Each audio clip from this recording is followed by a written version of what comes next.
અને કંસનો મોકલેલો સક્તાસુર છે એ આવીને ગામમાં ઘૂમ્યો છે. ગાડાનું રૂપ લીધું. કૃષ્ણ જાગ્યા અને રડવા લાગ્યા, પણ કૃષ્ણના રડવાનો અવાજ કોઈને સંભળાતો નથી. કેમ? તો કે બધા પોતપોતાના કામમાં મશગુલ થઈ ગયા છે. ભગવાને રડતા રડતા નીચે જોડેમાંથી ગાડાને લાત મારી છે. ગાડું થયું ઉલટું, માટીના માટલા ફૂટી ગયા, દધી રસો ઢોળાઈ ગયા. સકટ ઉલટું થતા બે પૈડામાંથી એક પૈડું નીકળી ગયું, ગાંડું ભાગી ગયું. બીજું પૈડું ચક્કર ફરતા ફરતા ધીમે ધીમે શાંત થઈ ગયું. ગાડું ઉછળ્યું એટલે જોડી પણ ઉછળી, અને જોડી ઉછળી એટલે જોડીમાં સૂતેલો છેલ છબીલો કૃષ્ણ પણ ઉછળ્યો, અને કનૈયો ઉછળીને પડ્યો પેલા રસોઈયાના ખાબોચિયામાં. ને તો છબછબિયા કરે. અને જે સક્તાસુર ગાડામાં બેઠો હતો તે ગાડાની સાથે આકાશમાં જાય છે અને ધબ લેખનો નીચે પડ્યો છે. અને ભગવાને આ સક્તાસુરનો વધ કર્યો છે. કૃષ્ણ કનૈયા લાલ કી જય. એટલી જ વાર લાગે. આ તો થોડીક વાર લાગી, નહીતર કાંઈ વાર ન લાગે. સક્તાસુરનો વધ થયો. થોડી વાર ભગવાન બધા છે ને, એમ કે જો આપણે પિક્ચર જોતા હોય ને, પિક્ચર ત્યારે થોડી વાર એની અંદર સ્ટોરી આવે, પછી ક્યાંક ક્યાંક એની અંદર કોમેડી સીન આવે, હાસ્યરસ, અને ક્યાંક ક્યાંક પિક્ચર જોતા હોય એટલે એમાં ફાઇટિંગ આવે ને. એટલે હવે ભગવાન ફાઇટિંગ કરવાનું ચાલુ કર્યું છે. પહેલા ભગવાન કોને માર્યા? કોને માર્યા? હા, હવે ભગવાને સક્તાસુરનો વધ કર્યો છે.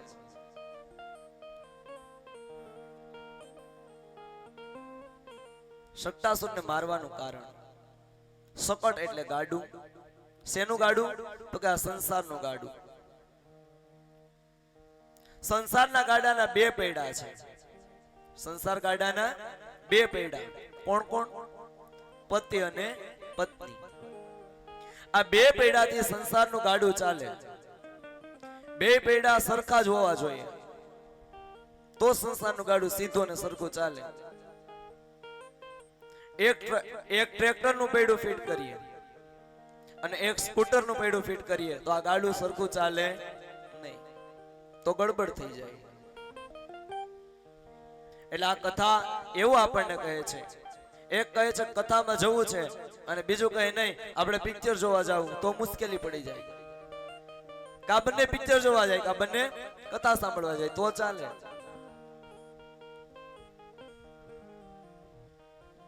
અને જો ધર્મના ભાગ રૂપે ધર્મના ધોરી જોડ્યા હોય ને, તો પતિ અને પત્ની એક રસ્તે ચાલવું જોઈએ.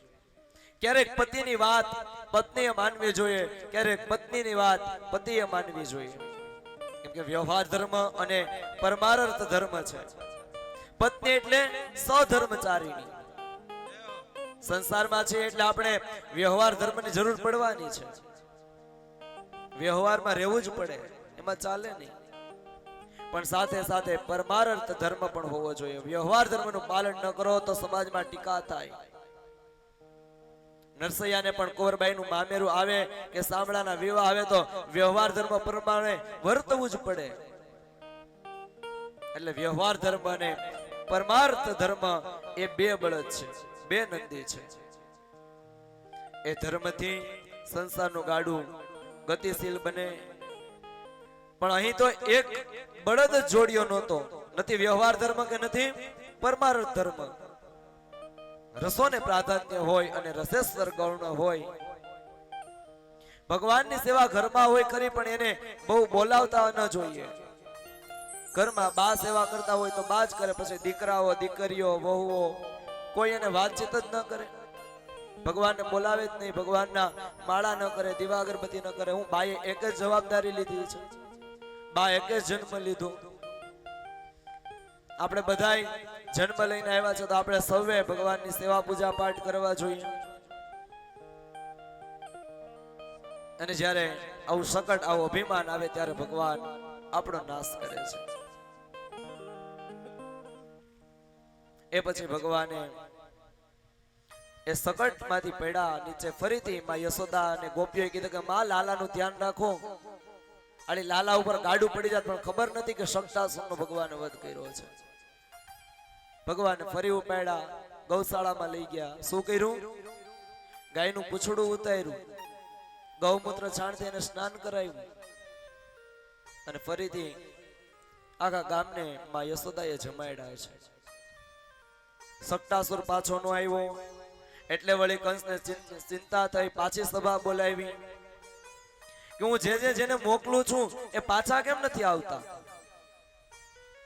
એટલે કીધું કે શક્તાસુરનું પણ મૃત્યુ થયું, શક્તાસુર પણ મળી ગયો.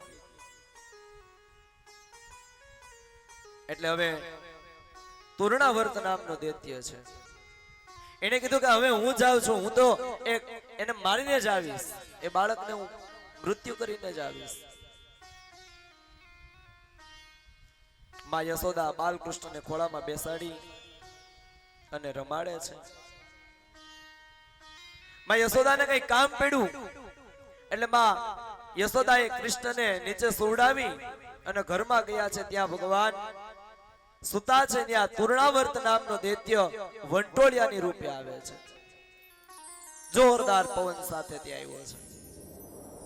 વંટોળિયાનું રૂપ ધારણ કરીને કૃષ્ણને મારવા માટે આવી રહ્યો હતો, પણ આ તૂર્ણાવર્ત દૈત્યને મારવા કૃષ્ણ છે એને પોતાનું વજન વધાર્યું છે.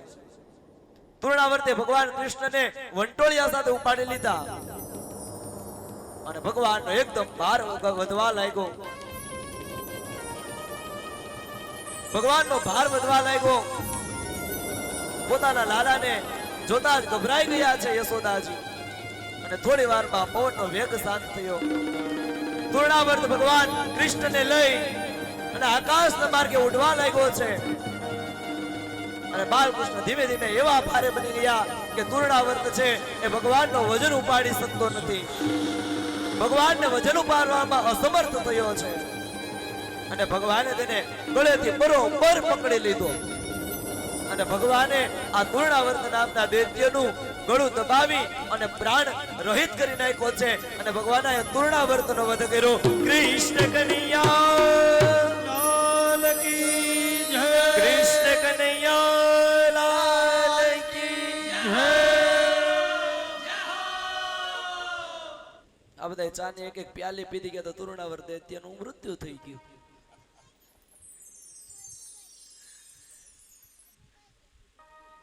હું તમને વારંવાર એ જ કહેવા માંગુ છું કે એટલી જ વાર લાગે.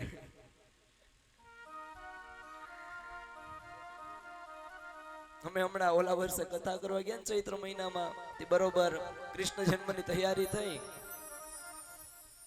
આખા કથા મંડપની અંદર ફુગા બાંધ્યા. હજી કૃષ્ણ જન્મ નતો થયો, હજી તમે કથા કરતા હતા કે ફુગો એક એક એને હાથે ફૂટે. એટલે હું દ્રષ્ટાંત આપી દઉં કે જો એટલી વાર લાગે. સમજાયું?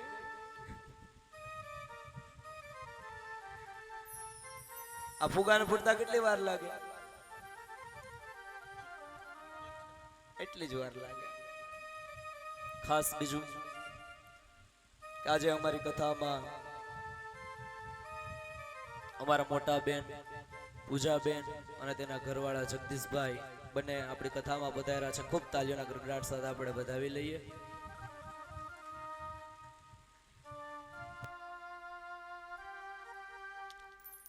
ભગવાને તૂર્ણાવર્ત દૈત્યનો વધ કર્યો છે.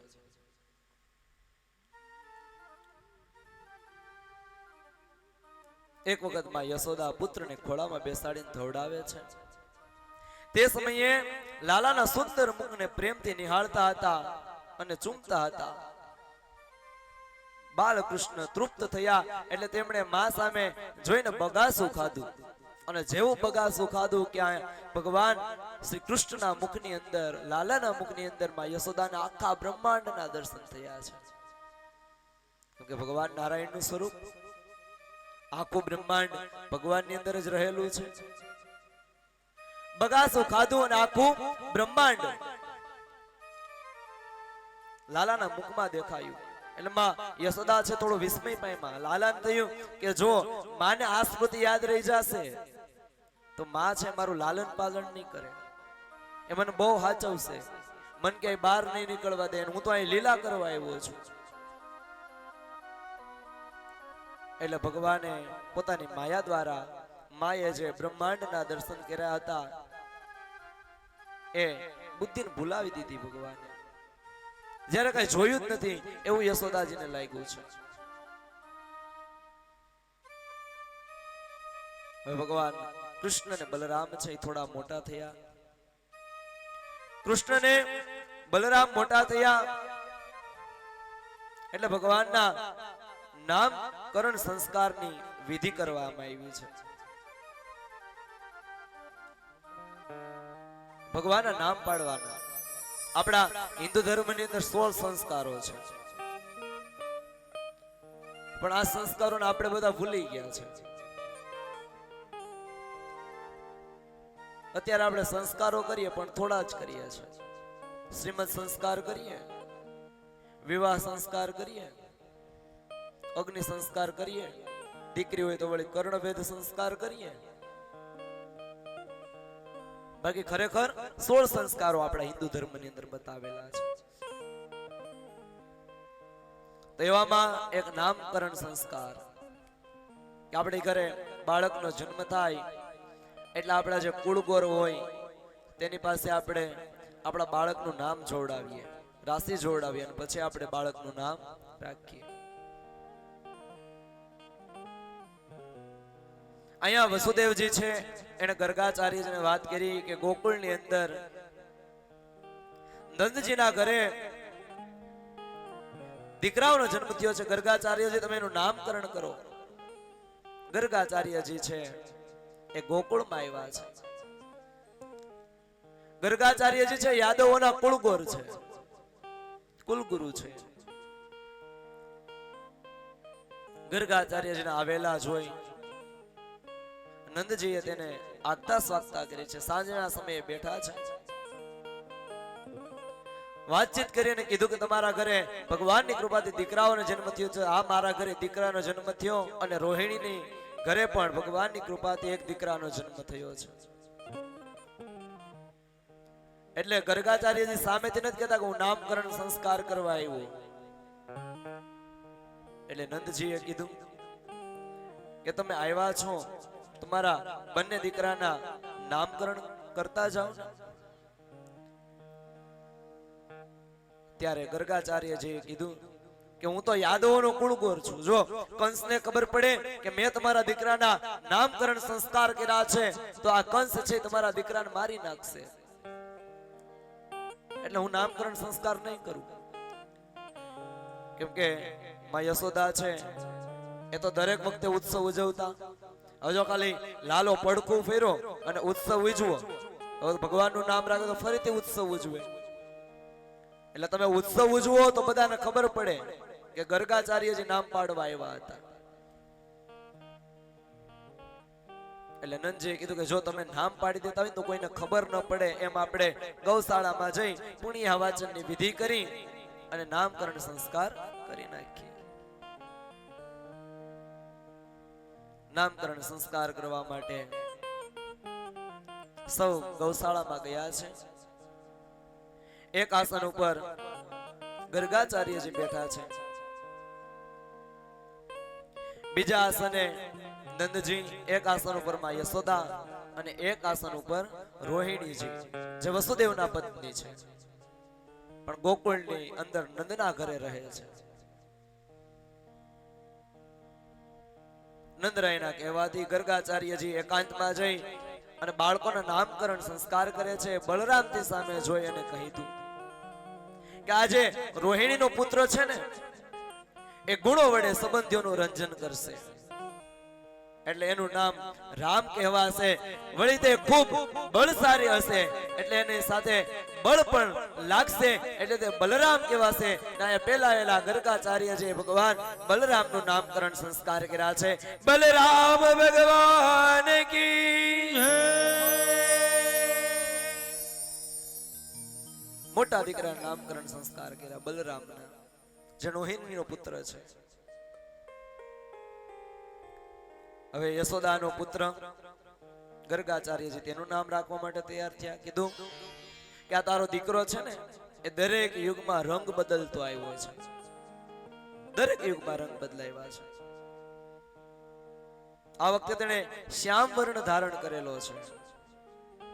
આના તારો દીકરો છે એ બધાના મનને આકર્ષી લેશે. અને ખરેખર એવું જ થાય ને, એટલે આમ કૃષ્ણની મૂર્તિ જોઈએ કે આપણને આમ આકર્ષણ થાય કે મારે કૃષ્ણ ભક્તિ કરવી છે, મારે કૃષ્ણના ગુણગાન ગાવા છે. બધાના મનને આકર્ષી લે, બધાને આનંદ આપવા વાળા થશે. અને ભગવાન કૃષ્ણ છે બધાને આનંદ આપે છે. એ જ્યારે ગોકુળમાં વૃંદાવનમાં હતા ત્યારે પણ બધાને આનંદ આપતા, દ્વારકામાં પણ બધાને આનંદ આપ્યો. અને ભગવાન સ્વધામ ગમન થયા ત્યારે પણ ભગવાને પોતાનું તેજ છે એ આ ભાગવત ની અંદર પધરાયું. અને હજી પણ ભગવાન આપણને બધાને આનંદ આપે છે. સાહેબ, ભગવાન નથી એ છતાં આ ભાગવતના સ્વરૂપે આપણને આનંદ મળે છે, કેમ કે ભાગવતમાં સ્થિત છે ભગવાન. આનંદ સ્વરૂપ ભગવાન છે, મનને આકર્ષી લેવા વાળા છે, બધાને આનંદ આપશે. એટલે તેનું નામ તમે કૃષ્ણ રાખો. અને ગર્ગાચાર્યજીએ નંદના દીકરાનું નામ કૃષ્ણ રાખ્યું છે. કૃષ્ણ કનૈયા લાલ કી જય. આ તમારો બાળક છે મહાજ્ઞાની થશે, જેના જન્માક્ષરમાં બહુ સારા 5 ગ્રહ ઊંચા છે. જન્મ કુંડળીમાં 8 ગ્રહો સારા છે, પણ રાહુ ગ્રહ થોડો ખરાબ છે. છતાં તેમાં કઈ બીવા જેવું નથી. અનેક સ્ત્રીઓનો આ રાજા થશે, અનેક સ્ત્રીઓનો. અને ખરેખર એ જ થયું. ગર્ગાચાર્ય જેવું જ્યોતિષ જોયું હતું. ભગવાનને કેટલી રાણી હતી? 16,108. ભગવાને એટલી સ્ત્રીઓની સાથે લગ્ન કરેલા હતા. અને ભગવાન છે એનું નામકરણ સંસ્કાર થયું છે. રામ અને કૃષ્ણના નામકરણ સંસ્કાર થયા છે. જ્યોતિષ દર્શનમાં બહુ મોડું થયું. ગર્ગાચાર્યજી જવા તૈયાર થયા. માં યશોદાએ કીધું કે ગર્ગાચાર્યજી બહુ મોડું થયું છે, તમે મારે ઘરે ભોજન કરીને જાઓ. પણ ગર્ગાચાર્યજી છે એ કોઈએ બનાવેલી રસોઈ જમતા નહીં. એટલે કીધું કે યશોદા, તું બહુ કહે છે ને, તો યમુનામાં સ્નાન કરીને આવું, તું રસોઈની સામગ્રી તૈયાર રાખજે. હું આવી રસોઈ બનાવી અને પછી જમી. યશોદાજી કે કાંઈ વાંધો નહીં. ગર્ગાચાર્યજી છે એ યમુનાના ધરામાં સ્નાન કરવા માટે જાય છે. આ બાજુ યશોદાજી છે એને દૂધ, ચોખા, ખાંડ આવી બધી ખીર બનાવી વસ્તુઓ આપી છે. ગર્ગાચાર્યજી સ્નાન કરીને આવ્યા. ગર્ગાચાર્યજીએ પોતાની હાથે ખીર બનાવી. ખીર બનાવી થાળીમાં પીરસી. ગર્ગાચાર્યજી છે જમવા બેઠા. અને જમવા સમયે પ્રભુને યાદ કરવા જોઈએ. કરો છો બધા? પાક્કું? કેટલા જણા યાદ કરે ભગવાનને જમવા સમયે? ભાઈઓમાં બહુ ઓછા લોકો ભગવાનને યાદ કરીએ જમવા સમયે. જેણે આપણને અન્ન આપ્યું છે એનો આભાર ન માનીએ એવું થોડું ચાલે. આપણને અન્ન કોણ આપે છે? ઈશ્વર આપે છે. તો જમવાના સમયે ખાલી 2 મિનિટ ન આપણે ભગવાનના નામની કાઢી શકીએ? જ્યારે જમવા બેસો ને ત્યારે 2 મિનિટ ખાલી 5 નામ ભગવાનના લઈ લ્યો. ભલે તમને શ્લોક ના આવડે, સ્વાધ્યાય પરિવારમાં જતા થઈ જાઓ. દાદાજી આપણને ત્રિકાળ સંધ્યા આપીને ગયા છે. પરમ પૂજ્ય પાંડુરંગ શાસ્ત્રી આઠવલ્લે, કે જે અનેક દૂષિત પુરુષો છે એ બધાને સદમાર્ગે દાદાજી વેળા છે.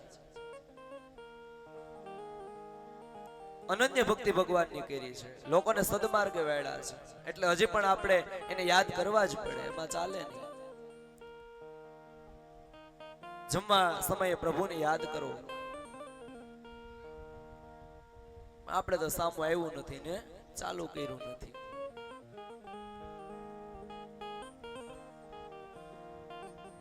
હવે કેટલા લોકો ભગવાનને યાદ કરશે જમવા સમયે? ખોટું નથી બોલતા ને?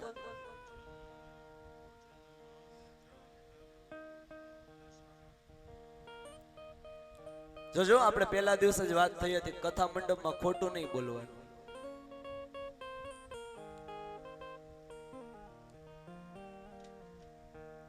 જરૂર ભગવાનને જમવાના સમયે સાહેબ યાદ કરજો, કેમ કે ભગવાન છે એ તો અન્નને આપનારો છે. પંચ પ્રાણ, પ્રાણાય, અપાનાય, વ્યાનાય, ઉદાનાય, સમાનાય.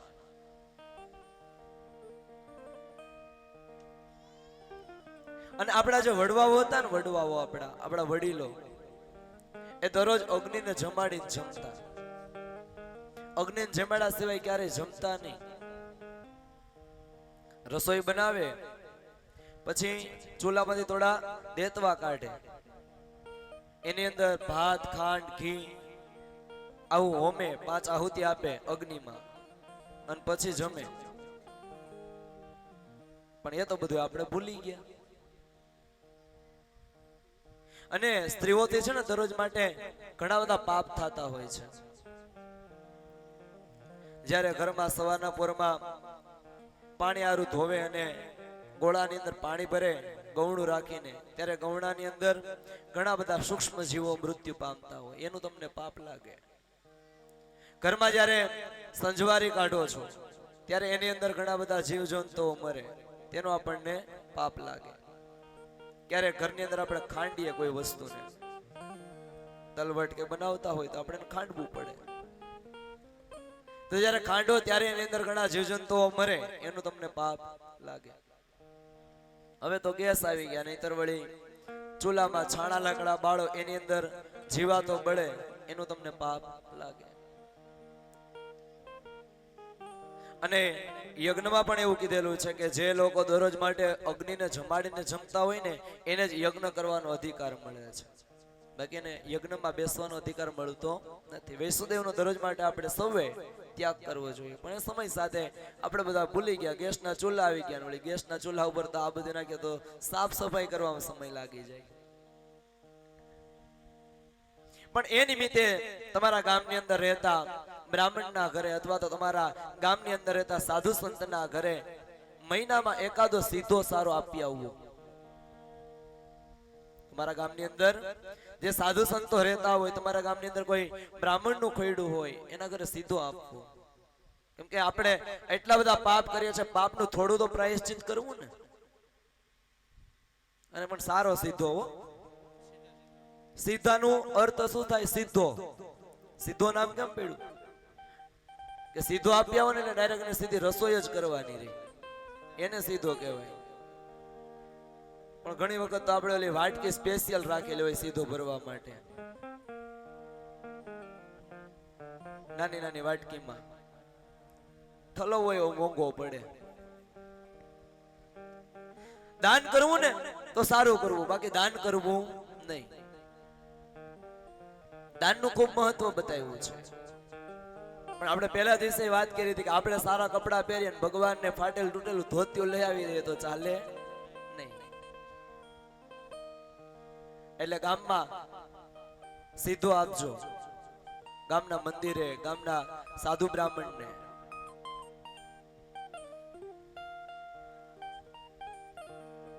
તો જમવા સમયે ભગવાનને યાદ કરવા જોઈએ. અને ભગવાનને યાદ કરીને એના ઘણા બધા ફાયદાઓ હોતે છે. અને આપણે ગુજરાતી લોકો રહ્યા ને એટલે આપણને ફાયદા વાળી વાત બહુ ગમે. ફાયદો થવો જોઈએ, ધંધાની અંદર ફાયદો થવો જોઈએ, વ્યવહારની અંદર ફાયદો થવો જોઈએ. તો હું તમને એક ફાયદાની વાત કરું કે જમવા સમયે જો ભગવાનને યાદ કરશો તો શું ફાયદો થાય. જમવાની થાળી સામે હોય અને આપણે બે હાથ જોડી અને ભગવાનને યાદ કરીએ, એટલી વારમાં પહેલા તો આપણે ભગવાનને યાદ કરી લીધા એટલે ભગવાન રાજી થઈ ગયા. વૈજ્ઞાનિક કારણ એવું છે કે જમવાની થાળી તમારી સામે પીરસાય અને એની સામે તમે બે હાથ જોડીને બેઠો. હવે થાળીમાં સમજો કે રસ છે, શ્રીખંડ છે, પૂરી છે, ભજીયા છે, ચટણી છે, રસગુલ્લા છે, ગુલાબ જાંબુ છે. હવે આ બધી વસ્તુ જમવામાં હોય ને આપણી સામે થાળી પીરસાણી છે, એટલે ખાલી આ વસ્તુને આપણે ખાધી નથી, ખાલી જોઈએ ને કે આપણી લાલ ગ્રંથિ છે ને એ વધવા લાગે. અને વૈજ્ઞાનિક કારણ એવું છે કે લાલ ગ્રંથિ વધે ને એમ તમારો ખોરાક વધે. એટલે 2 મિનિટ પૂરતા જો ભગવાનનું ધ્યાન કરીને જમો કે તમારી લાલ ગ્રંથિ વધતી જાય અને તમે ઓછું ખાતા હોય ત્યાં થોડું વધારે જમી શકો. અને હવે તો ઓછું થઈ ગયું, બાકી પેલા જે સંતોના આશ્રમો હતા ને એની અંદર જ્યારે અન્નક્ષેત્ર ચાલતું તેની અંદર જમવાની થાળી પીરસાય જાય. હવે તો બુફે આવી ગયું એટલે કોઈ ઉપાધિ જ નથી. બાકી પેલા તો પંગત સિવાય જમાડતા નહીં. અને જે હાલ પણ આપણે અહીંયા બગદાણાની અંદર બાપાની કૃપાથી પંગતે બેઠાડીને બધાને જમાડે છે. અનેક મંડળો બાપાની સેવા કરવા માટે ત્યાં આવે છે. અમારા છક સનકડા ત્યાં અહીંયા સેવા આપવા આવે. ને ક્યારેક સમય મળે તો હું પોતે પણ એ મંડળની અંદર સેવા આપવા આવું છું. પણ સમય અને સંજોગો વસાત અમારા ગામને 7 તારીખ આપેલી છે સનકડાને. કામમાં ન જવાનું હોય તો એક દિવસ બાપાને પણ આપીએ છીએ. તો હજી પણ આપણા બગદાણાની અંદર એ પંગતે બેઠીને જમાડે. અને જ્યારે સંતોના સાનિધ્યમાં જમણવાર થતા ને ત્યારે પંગત પડે, પીરસાઈ જાય, પછી જ્યાં સુધી સંતો આપણને આજ્ઞા ના આપે ત્યાં સુધી જમવાનું નહીં ચાલુ કરવાનું. એ 2 હાથ જોડાવે અને જય બોલાવે. કૃષ્ણ કનૈયા લાલ કી જય, દ્વારિકાધીશ કી જય, રણછોડ રાય કી જય, સદગુરુ દેવ કી જય, ખાને વાલો કી ખિલાને વાલો કી. હવે એટલી બધી જય બોલાવે. જે માણસને બહુ ભૂખ લાગી હોય ને એને એમ થાય કે આ જય પૂરી થાય તો જમવાનું ચાલુ કરીએ. એટલી બધી જય બોલાવવાને પાછળનું કારણ એક તો ભગવાનને યાદ કરો છો, અને મેં કીધું એમ કે તમારી લાળ ગ્રંથથી છે એ વધતી જાય અને તમે પ્રસાદી લઈ શકો. અને ભગવાનને યાદ કરો એટલે તમે જે જમવા માટે રસોઈ રાંધી છે ને એ પ્રસાદ બની જાય ભગવાનનો. એટલે દરરોજ માટે ભગવાનને યાદ કરી અને જમજો. હવે પાકું કે હવે ભૂલાશે? કેટલા જણા ભગવાનને યાદ કરીને જમશે? 50% ય ન થયું. કેટલા જણા ભગવાનને યાદ કરીને જમશે? બરોબર. વાત કરી એમાંથી 20 જણા તો મગજમાં ઉતરું.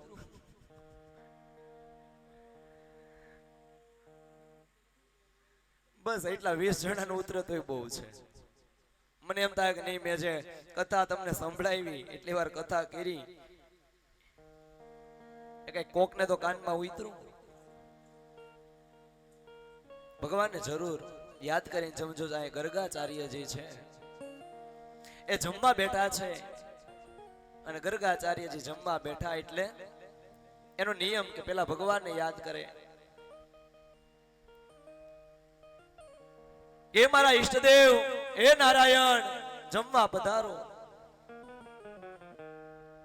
અને નારાયણ તો ત્યાં યશોદાના ઘરમાં જ હતા. ગર્ગાચાર્યજી 2 હાથ જોડેલા છે, આંખો બંધ છે, અને ભગવાન ડગલી ભરતા ભરતા ભરતા આવ્યા. અને ડગલી ભરતા ભરતા આવી અને ગર્ગાચાર્યજીએ જે ખીર રાંધી હતી એ ખીરની અંદરથી ભગવાન પોતે ખીર ખાવા લાગ્યા. ભાવથી બોલાવ્યા, ભાવથી બોલાવો એટલે ભગવાનને આવવું જ પડે. ભગવાન ન આવે તો એ ઈશ્વર ન કહેવાય, કેમ કે જેણે જેણે કૃષ્ણને બોલાવ્યા છે ત્યાં ત્યાં કૃષ્ણ આવ્યા છે. કીધું છે કૃષ્ણ કહે છે મને કોણે બોલાવ્યો, કોણે બોલાવ્યો ને ક્યારે ન આવ્યો. કૃષ્ણ કહે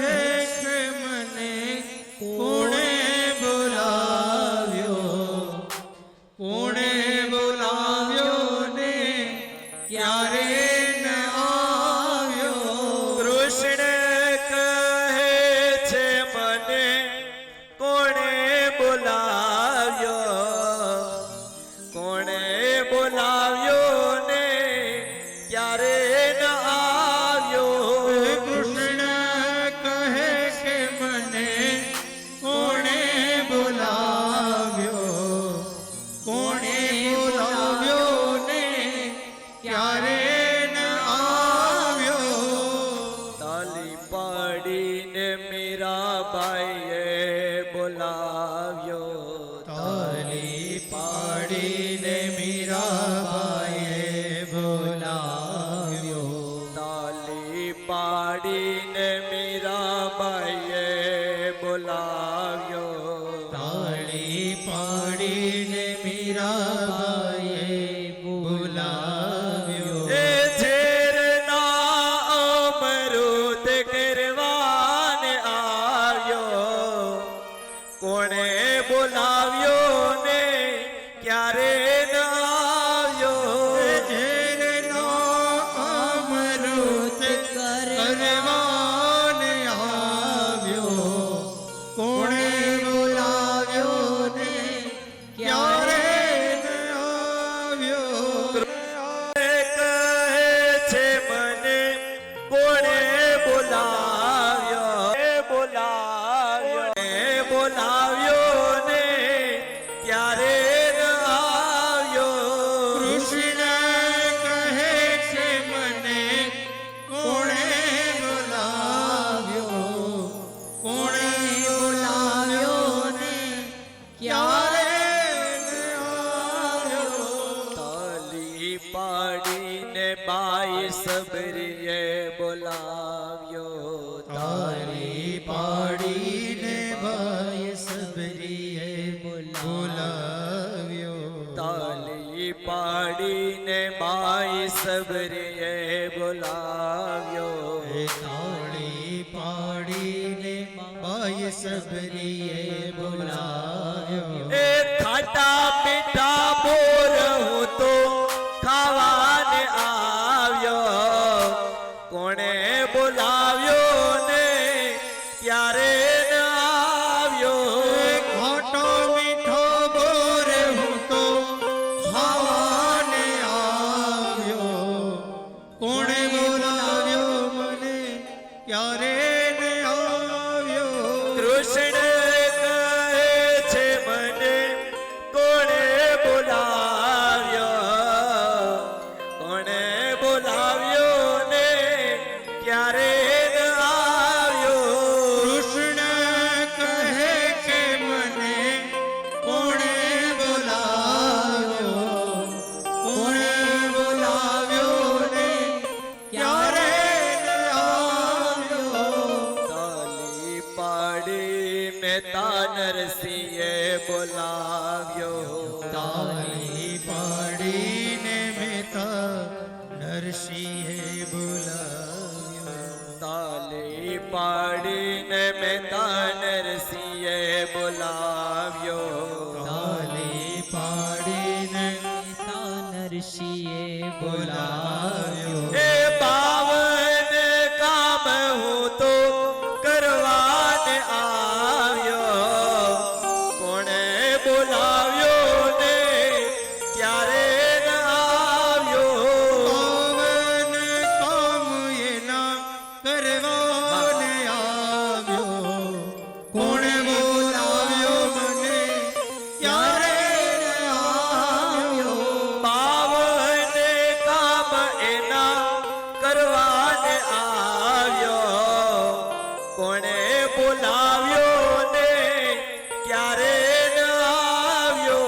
પાવન કામ એના કરવાને આવ્યો, કોણે બોલાવ્યો ને ક્યારે ન આવ્યો. હે કૃષ્ણ કહે કે મને કોણે બોલાવ્યો, કોણે બોલાવ્યો ને ક્યારે ન આવ્યો. કૃષ્ણ કહે કે મને કોણે બોલાવ્યો,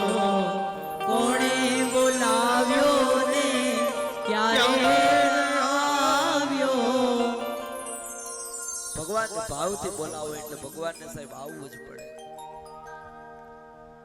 અનેક ભક્તોને પાસે ભગવાન આવ્યા છે. નરસિંહ મહેતાનો 52 કામ કરવા આવ્યા ભગવાન. કેટલા? 52. એક બે વખત નહીં. ને આપણે એક વખત હાચા હૃદયથી બોલાવીએ ને ભગવાન નો આવે. એટલે જમવા સમયે ગર્ગાચાર્યજી ભગવાનને યાદ કર્યા. ભગવાન આવીને ખીર ખાવા લાગ્યા. ગર્ગાચાર્યજી આંખો ખોલી તો જોયું કે લાલો ખીર ખાય છે. કીધું કે યશોદા ક્યાં છે? આ તારા લાલાને લઈ જા, મારો જમવાનું દૂષિત કરી નાખ્યું. તરતમાં યશોદા એવા લાલાને લઈ લીધા. ગર્ગાચાર્ય મને માફ કરો, હું છે ને તમને ફરી કાચું સીધું આપું, તમે પાછા રસોઈ બનાવીને જમી લેજો. ગર્ગાચાર્યજી પાછા યમુનામાં સ્નાન કરવા ગયા. પાણીનો ઘડો ભરીને લાવ્યા. ગર્ગાચાર્યજી પાછા આવી, પાછી ખીર બનાવી. પાછી કીધી કે હે મારા ઈષ્ટદેવ નારાયણ, જમવા આવો. અને નારાયણ તો ત્યાં અંદર જ હતા. પાછા ભગવાન પગલી પાડતા પાડતા ગર્ગાચાર્યજી જમવા બેઠા છે ત્યાં આવ્યા. અને ગર્ગાચાર્યજીને આંખો બંધ છે કે આ ભગવાન પાછા ખીર ખાઈ ગયા. આંખો ખોલી ગયા, પાછો લાલો ખીર ખાઈ. ગર્ગાચાર્યજી પાછા યશોદાને બોલાવ્યા. એ યશોદા, મને જમવા દેવો કે નહીં? આ તારો લાલો મારું જમવાનું વારંવાર દૂષિત કરી નાખે છે. યશોદાજી ફરીથી માફી માંગી કે હવે મને માફ કરી દો, હવે હું લાલાને મારી પાસે જ રાખીશ. હું તમને કાચું સીધું પાછું આપું, તમે પાછા જમીને જ જાઓ મારી ઘરે. ગર્ગાચાર્યજી પાછા યમુનામાં ત્રીજી વખત સ્નાન કરવા ગયા. પાણીનો ઘડો ભરીને લાવ્યા. પાછી ખીર બનાવી. નિયમ ઈ નિયમ. આપણે નિયમની વાત તો સાંભળી લીધો ને બધા, એક એક નિયમ તો પાક્કું ને.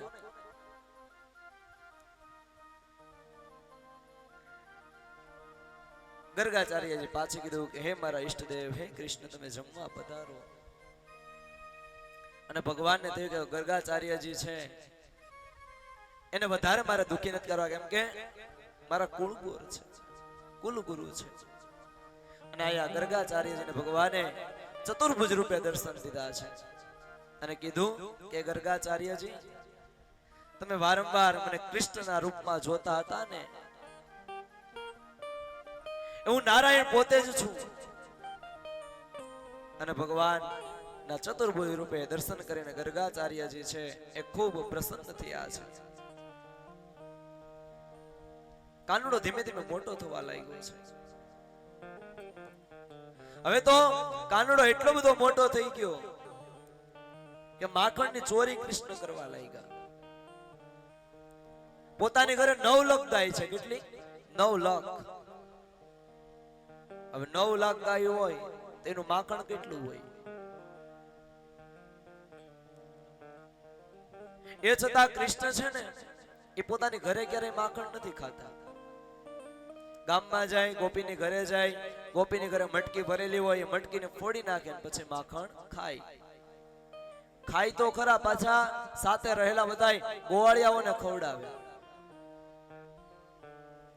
ગોવાળિયાઓ પણ માખણ ખાય. વધે માખણ તો હારે રહેલા ઓલા વાંદરા હોય એને વધે માખણ ખવડાવે. અને માખણ ચોરીની લીલા ભગવાન કરવા લાગે છે. ગોપીઓ છે માં યશોદાને ઠપકો દેવા આવે કે માં યશોદા, તારો લાલો છે ને અમારી ઘરમાં આવી અને અમારી મટકી ફોડી નાખે છે, માખણ ને ઢોળી નાખે છે. માં તારા લાલાને સમજાવ, પણ માં યશોદા છે ને એ કોઈનું માનતા જ નથી કે નહીં, મારો લાલો છે ને કોઈ દિવસ માખણ ચોરી કરવા આવે જ નહીં. હવે મારે ઘરે 9 લાખ ગાય છે, મારી ઘરે માખણની અનેક મટકીઓ ભરેલી છે, તમારા ઘરે કઈ માખણ ચોરી કરવા આવે? ત્યારે ગોપીઓએ કીધું કે માં, એક દિવસ છે ને તારા લાલાને અમે પકડીને લાવશું, કે જો માં જોઈ લે આ તારા લાલાએ માખણ ચોર્યું. અને એ બાને આ ગોપીઓ છે એ કૃષ્ણના દર્શન કરવા આવે છે. માં યશોદાને બહુ ઠપકાવવા લાગ્યા ને એટલે પછી માં યશોદાએ વિચાર્યું કે આ કૃષ્ણ છે એને આ ઘરમાં બધા નોકર ચાકર કામ કરે એના હાથનું માખણ નહીં ભાવતું, એટલે ચાલ ને આજ હું મારે હાથે મારા લાલાને માખણ ખવડાવું. એટલે માં હવારમાં વેલા ઉઠ્યા, દહીંની ગોળી ભરી અને પોતે આજે માખણ વલોવા બેઠા છે. કૃષ્ણ ઉઠ્યા, માએ માખણ તૈયાર કર્યું, દૂધ ઉભરાણું અને દૂધ નીચે ઉતારવામાં યશોદા ગયા ત્યાં સુધીમાં તો અહીંયા કાનુડાએ માખણની ગોળી ફોડી નાખી. આગા ઘરમાં રેલમ છેલમ કરી નાખ્યું. માં યશોદાએ જોયું તો એને ખબર પડી કે આ ગોપીઓ કે છે ને એ વાત સાચી. આ તો મારા આ લાલાને છે ને મારે સજા કરવી. અને માં યશોદા છે એ કૃષ્ણની પાછળ દોડ્યા. કૃષ્ણ આગળ આગળ ભાગે, માં યશોદા